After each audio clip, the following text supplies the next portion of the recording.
येळकोट येळकोट येळकोट येळकोट बिरोबाच्या नावानं खंडोबाच्या नावानं बाळूमामाच्या नावानं आज या ओबीसी आरक्षण लढ्यासाठी इतक्या मोठ्या संख्येने उपस्थित असणाऱ्या माझ्या सर्व ओबीसी बांधवांना मी सर्वप्रथम मानाचा जय मल्हार करतो। माननीय छगन भुजबळ साहेब यांच्या प्रमुख उपस्थितीत व्यासपीठावरील सर्व ओबीसी नेते आणि तुम्ही सर्वजण, आज निसर्गाची पण साथ आहे आपल्या ओबीसी मेळाव्याला, जरा शिरवाळ पडलंय बरोबर ना। इतक्या मोठ्या लाखोच्या संख्येने उपस्थित असणारा गावगाड्यामध्ये राहणारा माझा ओबीसी समाज, मित्रांनो आज आपण इतक्या मोठ्या संख्येने आपल्या आरक्षणाच्या लढ्यासाठी जमलोय। आपल्या ओबीसींचा आरक्षणाचा लढा एका वाक्यात सांगायचं म्हटलं तर कॅन्सर पेशंट अजून दवाखान्यामध्ये घ्यायचा आहे, 4th स्टेजचा कॅन्सरचा पेशंट अजून दवाखान्यात घ्यायचा आहे, त्याला बेड उपलब्ध व्हायचा आहे, तवर सर्दी खोकलावाला म्हणतोय माझं डायरेक्ट ऑपरेशन करा, मला ताबडतोब आतमध्ये घ्या। बरोबर का चूक आहे? आता दवाखान्यात कुणाला घ्यायचं हे सरकार नावाचा जो कंपाऊंडर आहे त्याच्या हातामध्ये हा सगळा खेळ आहे। कुणाला पहिला आतमध्ये घ्यायचं, कॅन्सर वाल्याला घ्यायचं का सर्दी खोकला वाल्याला घ्यायचं, हे आता सरकार नावाच्या कंपाऊंडर वरती अवलंबून आहे। पण आमचा डॉक्टर वरती 1,00,000% विश्वास आहे, कारण आमचा फिक्स डॉक्टर आहे डॉक्टर बाबासाहेब आंबेडकर। त्या डॉक्टरच्या दवाखान्यामध्ये योग्यच उपचार होणार, डॉक्टर बाबासाहेब आंबेडकर साहेबांच्या दरबारामध्ये योग्यच न्याय मिळणार, त्यामुळे चिंता करण्याची गरज नाही। मित्रांनो आज डिसेंबरच्या महिन्यामध्ये 9 तारखेला आपली सभा आहे आणि डिसेंबर महिन्याचं एक महत्व आहे। डिसेंबर महिन्यातल्या 2 तारखा आपल्यासाठी महत्त्वपूर्ण आहेत। 1 तारीख आहे 3 डिसेंबर, सिंहासनाचा कुठलाही गंध नसणारा, सिंहासनाचा कोणताही संबंध नसणारा दासी पुत्र यशवंतराव होळकर स्वकर्तृत्वावरती चक्रवर्ती झाला। आणि दुसरी तारीख महत्वाची आहे 6 डिसेंबर, ज्या माणसानं आपल्याला माणूस म्हणून जगण्याचा अधिकार दिला, ज्यांच्या जीवनामध्ये अपमान सहन करावा लागला, त्या मानवानं धम्मचक्र प्रवर्तन केला। 2 चक्र महत्वाचे आहेत, एक चक्रवर्ती आणि धम्मचक्र प्रवर्तन। ही 2 चक्र या महाराष्ट्रातल्या आणि देशातल्या बहुजनांच्या आयुष्यामध्ये परिवर्तन करून गेली, बदल करून गेली, आपल्याला सामाजिक न्याय देऊन गेली।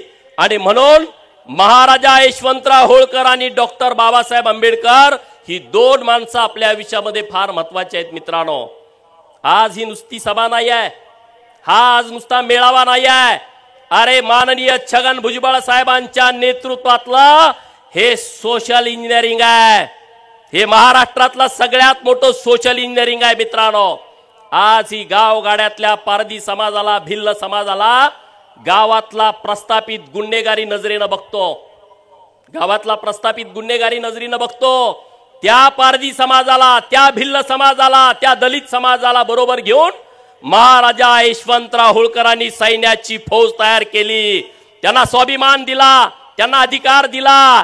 त्याच यशवंतराव होळकर यांच्या विचारानं प्रभावित होऊन या महाराष्ट्रामध्ये सर्वात मोठी सामाजिक चळवळ ज्यांनी उभा केली ते महात्मा ज्योतिराव फुले यांच्या चळवळीला धार होती। मित्रांनो महात्मा ज्योतिबा फुले यांच्या चळवळीला, सामाजिक चळवळीला धार होती, त्या चळवळीमध्ये प्रचंड राग होती, कारण त्यांच्यावरती यशवंतराव होळकरांचा प्रभाव होता म्हणून महात्मा ज्योतिबा फुलेंनी त्यांच्या मुलाचं नाव यशवंतराव ठेवलं होतं मित्रांनो, यशवंतराव ठेवलं होतं।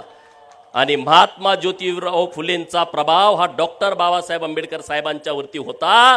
महात्मा ज्योतिराव फुलेंची प्रेरणा घेऊन डॉक्टर बाबासाहेब आंबेडकरांनी त्यांच्या मुलाचं नाव यशवंत ठेवलं। म्हणून मी तुम्हाला सांगतो, होळकर, आंबेडकर आणि फुले या सगळ्यांना जोडणारा यशवंतराव हा आपला एक धागा आहे मित्रांनो, ह्या सगळ्या विचाराला जोडणारा। या देशात जेवढी आंदोलन झाली, या देशामध्ये जेवढ्या क्रांती झाल्या, त्या सगळ्या क्रांती होळकर, फुले, शाहू आणि आंबेडकर याच विचारावरती झाल्या। कारण या सगळ्या चळवळीचा डीएनए हा होळकर, फुले, शाहू आणि आंबेडकर होता मित्रांनो।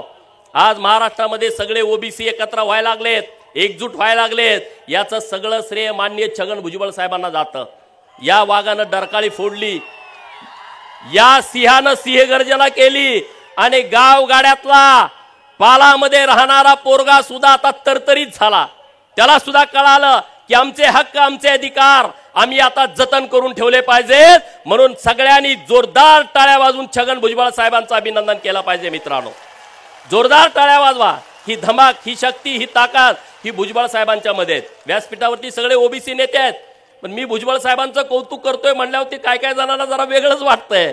अरे जो ओबीसीच्या हिताचं, जो भटक्या विमुक्तांच्या हिताचं संरक्षण करतोय, त्या नेतृत्वाच्या पाठीमागं उभं राहिलं पाहिजे, ही आपली सगळ्यांची भूमिका असली पाहिजे। आणि म्हणून भुजबळ साहेब तुमच्या पाठीमागं मोठ्या संख्येनं लोक आहेत। अजून तुम्ही सगळ्या गावापर्यंत गेला नाही, सगळ्या लोकांच्या मध्ये काय चाललंय हे तुमच्यापर्यंत आलं नाही। गावगाड्यातल्या लोकांच्या मध्ये एक मोठी ऊर्जा आली आहे, एक मोठी ताकद आली आहे मित्रांनो। आमच्या आरक्षणावरती अतिक्रमण, गावामध्ये बंदी, सामाजिक भांडणं, दलितांच्या वरती बहिष्कार, सामाजिक बहिष्कार हे संविधानाला धरून नाही आहे, हे संविधानाच्या विरोधामध्ये आहे। आणि म्हणून नुसती आपली चळवळ ही आरक्षण वाचवायची चळवळ नाही मित्रांनो, तर संविधानाचं संरक्षण करण्याची सुद्धा आता जबाबदारी आपल्यावरती आल्या मित्रांनो। आणि म्हणून या इंदापुरातून पुणे जिल्ह्यामध्ये प्रस्थापितांचा बालेकिल्ला आहे।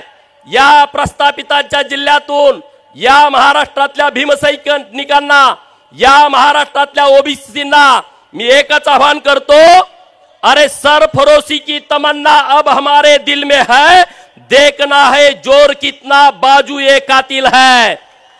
हे गाणं आता आमच्या ओबीसी चळवळीचा प्रमुख राहील। या सगळ्या लोकांनी पुढे आलं पाहिजे, सगळ्या लोकांनी ताकदीनं बोललं पाहिजे। भुजबळ साहेब, पुण्यश्लोक अहिल्यानगर जिल्ह्यामध्ये मी एकदा आंदोलन केला आणि त्याच दिवशी आमच्या एका मेंढपाळांच्या वरती जीवघेणा हल्ला झाला। मेंढपाळावरती रोजच हल्ले होत आहेत, तरी सुद्धा समाज ताकदीनं आमच्या बरोबर उभा राहतोय। मी सरकारकडे विनंती केली आहे, मेंढपाळाच्या संरक्षणासाठी सरकारने एक कायदा करावा आणि त्या विषयामध्ये छगन भुजबळ साहेब तुमची आम्हाला पाठिंब्याची गरज आहे, तुमचा आम्हाला पाठबळ त्या विषयामध्ये हवा आहे मित्रांनो। पाहिजे की नाही भुजबळ साहेबांचं पाठबळ? अरे मग जोरात आवाज द्या ना। अरे मराठा समाजाला आमचा विरोध नाहीये। भुजबळ साहेबांनी अनेक वेळा सभेत सांगितलं, सभागृहामध्ये सांगितलं की या महाराष्ट्रातल्या गरीब मराठा समाजाच्या आरक्षणाला कालही आमचा विरोध नव्हता, आजही आमचा विरोध नाही आणि उद्याही आमचा विरोध नसणार आहे। त्यांना त्यांचं सेपरेट आरक्षण देण्याला आमचा कुठलाच विरोध नाही। आणि मग ओबीसी तुमचा शत्रू कसा झाला? ओबीसी वरती तुम्ही कशासाठी आग पकड करताय? अरे जमिनी तुमच्या घेतल्या कुणी? त्या जमिनीमध्ये कारखाने उभा कुणी केले? त्यामध्ये सूतगिरण्या, त्यामध्ये बँका कुणी उभा केल्या? त्यामध्ये कॉलेज उभा कुणी केली? या महाराष्ट्रातल्या मराठा समाजाला नागवलं कुणी? त्या संस्थांमध्ये 50-50 लाख रुपये घेऊन गरीब मराठा समाजाच्या पोरांना तुम्ही भरती केलं, ते पैसे कुणी घेतलं? ओबीसीनी घेतलं? ते पैसे कुणी घेतलं? अरे तुमचा नेमका शत्रू कोण आहे तुम्ही ओळखा ना। अरे तुमचा सूर्याजी पिसाळ तुमचा कोण आहे ओळखा आणि मग त्याच्या मागे लागा। ओबीसीच्या नावानं तुम्ही काही करू नका। कोण आहे सूर्याजी पिसाळ? कोण आहे? अरे धनगराच्या आरक्षणाला कुणाचा विरोध आहे? ओबीसीच्या आरक्षणाला। अरे पहिल्यांदा तुम्ही म्हणला मराठवाड्यातल्या लोकांना दाखले चेक करा, झालं मराठवाड्यातलं चेक केलं, परत तुम्ही म्हणताय सगळ्या महाराष्ट्रातले दाखले चेक करा आणि परत तुम्ही म्हणताय सरसकट सगळ्यांना कुणबीचे दाखले द्या। ही कुणाची भूमिका आहे? हे कोण डोक्यात घालताय? कोण डोक्यात घालताय? अरे म्हणून हे सगळे विषय तुम्ही समजावून घ्या, नीटपणे सगळे विषय समजावून घ्या। ओबीसीच्या हितासाठी आपण सगळ्यांनी एकत्रित यायचं आहे। ओबीसीच्या हिताच्या आडवा येईल त्याला आडवी करायची तयारी आपली सगळ्यांची असली पाहिजे। मित्रांनो, तुम्ही इथून पुढच्या काळामध्ये चिंता करू नका। आज महत्त्वाचे काही विषय आहेत ते विषय मी तुमच्या समोर मांडतो। ओबीसीच्या 22-23 योजना रखडल्या होत्या। भुजबळ साहेबांनी जेव्हा अंबडमध्ये सभा घेतली त्या सभेचा इतका इफेक्ट झाला मित्रांनो। मुख्यमंत्री महोदयांशी बोललो, त्यांनी एक अधिकारी त्या विषयावरती नेमलाय। काही ओबीसीच्या योजना मार्गी लागल्या, काही योजना मार्गी लागायचं बाकी आहे, ते भुजबळ साहेब निश्चितपणे बघतील। हे कशामुळे होत आहे? हे तुम्ही संघटित झाला, अंबडमध्ये सगळेजण एकत्रित आला, म्हणून आता हे सगळं सरकार सुद्धा तुमच्या बाजूने निर्णय घ्यायला तयार झालाय। मित्रांनो, अजून काही योजनांचे पैसे यायचे आहेत। भुजबळ साहेबांना मी विनंती करतोय, नागपूरच्या अधिवेशनामध्ये त्याही सगळ्या विषयाला न्याय मिळावा असा प्रयत्न आपल्या माध्यमातून निश्चितपणे झाला पाहिजे। ओबीसीच्या सगळ्या नेत्यांना माझी हात जोडून विनंती आहे की वज्रमुठ सैल्य करू नका। राजकारण, जात पात धर्म हे बाजूला ठेवा। सगळे ओबीसी नेते एक या आणि भुजबळ साहेबांच्या पाठीमागे ठामपणे उभं राहावा। एखादा नेता इकडे तिकडे गेला तर काही फरक नाही, पण मी हात जोडून विनंती करतोय की सगळे ताकदीने उभा राहावा। कारण आता गावगाड्यातला सगळा ओबीसी एक झालाय, गावगाड्यातली सगळी लोक एक झालेत। अरे अजून आम्हाला जाळायला स्मशानभूमी नाही? शीतल साठेंनी आता गाणं म्हटलं, सचिन माळीनी, अरे अजून आम्हाला जाळायला स्मशानभूमीमध्ये आमचं प्रेत नेलं तर त्यांना म्हणतात इथं जाळू नका, तुमची स्मशानभूमी तिकडे आहे। स्मशानभूमी कुठं? म्हणजे वड्यात तुम्हाला जाळा। आज कुणबी सरसकट दाखले द्यायचं चालू केलाय, ज्यांच्या नोंदी सापडल्या। अरे अजून आमच्या हेळव्याच्या पोराला, तेल्याच्या पोराला, कोळ्याच्या साळ्याच्या माळ्याच्या पोराला, हटकर धनगर सनगर रामोची वडर बेडर मुसलमान लिंगायत परीट गडची डवऱ्याच्या पोराला अजून दाखला मिळत नाही। 2-2, 3-3, 4-4 महिने हेलपाटे घातले तर आमच्या नावावरती जमीन नाही, आमच्या नावावरती 7-12 नाही, आमच्याकडे कुठलं कागदपत्र नाही। अरे आम्हाला त्यामध्ये काही मिळत नाही आणि तुम्ही इकडे एका बाजूला एका दिवसात दाखले देताय आणि तिकडे 4-4 महिने झाले आमची लोक तिथं अर्ज करतायत, तर त्यांना तुम्ही वेगवेगळे पुरावे मागताय। हा दुजाभाव कशासाठी? हे दुजाभाव कोण करताय? आणि म्हणून गावातल्या सगळ्या ओबीसीनो एकत्र या, ही ताकद एका जाग्यावरती करा, सर्व शक्ती एकजूट करा आणि माननीय भुजबळ साहेबांच्या पाठीमागे आपण सगळेजण ठामपणे उभं राहूया। मी बघितलं अंबडची सभा झाल्यानंतर बरंच वातावरण महाराष्ट्रामध्ये झालं, भुजबळ साहेबांना असं करीन, भुजबळ काही नाही। भुजबळ साहेबांच्या डोक्याचा केस सुद्धा कोणी वाकडा करू शकत नाही का? करू शकतंय? दौलत नारानं इथं गर्जना केली, आता रामोशेंच्या वतीनं केली का नाही? ऐकली का नाही? रामोशावरती विश्वास ठेवला तर तो केसालाही धक्का लागू देत नाही। रामोशाचा विश्वासघात झाला तो टाळूला केसच ठेवत नाही। दौलत नारांनी सांगितलं, मी महाराष्ट्रातल्या 5 कोटी धनगरांच्या वतीनं भुजबळ साहेबांच्या पाठीमागे आम्ही ठामपणे खंबीरपणे उभे आहोत, हा शब्द सगळ्यांच्या वतीनं देतो। चिंता करू नका। आता पाडापाडीची भाषा सुरू झाली का नाही? ह्याला पाडतो, त्याला पाडतो, अमक्याला पाडतो, तमक्याला पाडतो। अरे पाडापाडीच्या भाषेवरती मला हेच सांगायचं आहे, हुकूमत तो वही करते हैं जिनका लोगों के दिलों पे राज होता है। हुकूमत तो वही करते हैं जिनका लोगों के दिलों पे राज होता है, वरना यूं तो मुर्गों के सर पर भी ताज होता है। आणि बरोबर ना?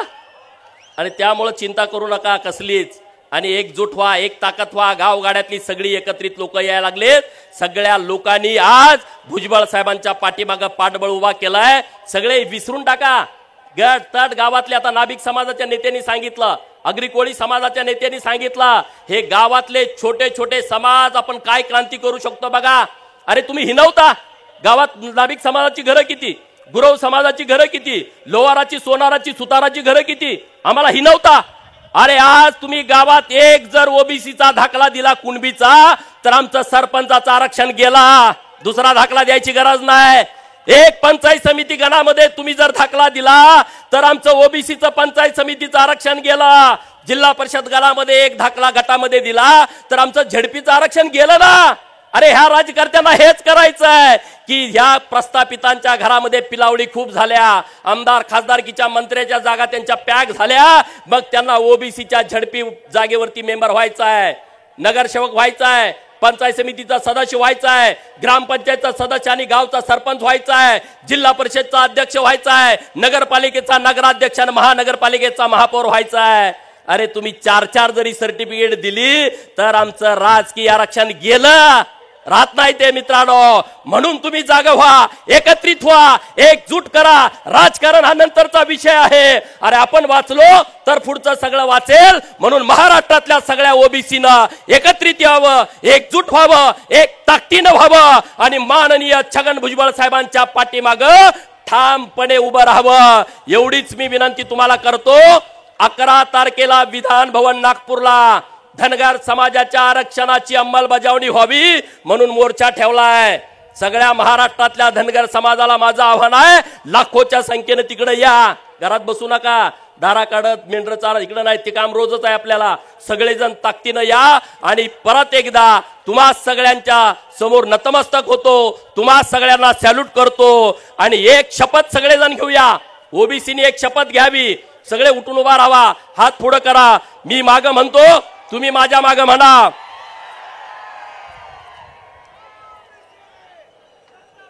मी अशी शपथ घेतो की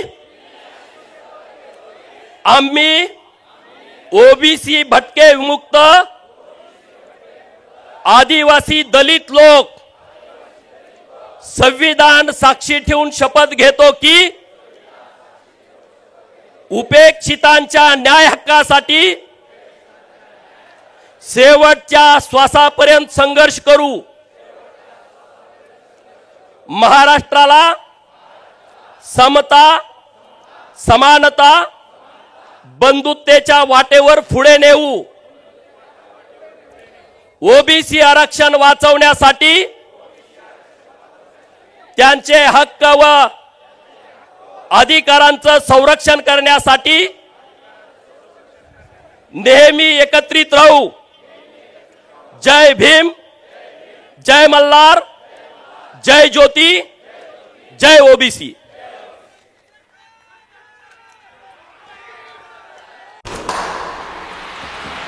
लाल मातीतली कुस्ती म्हणजे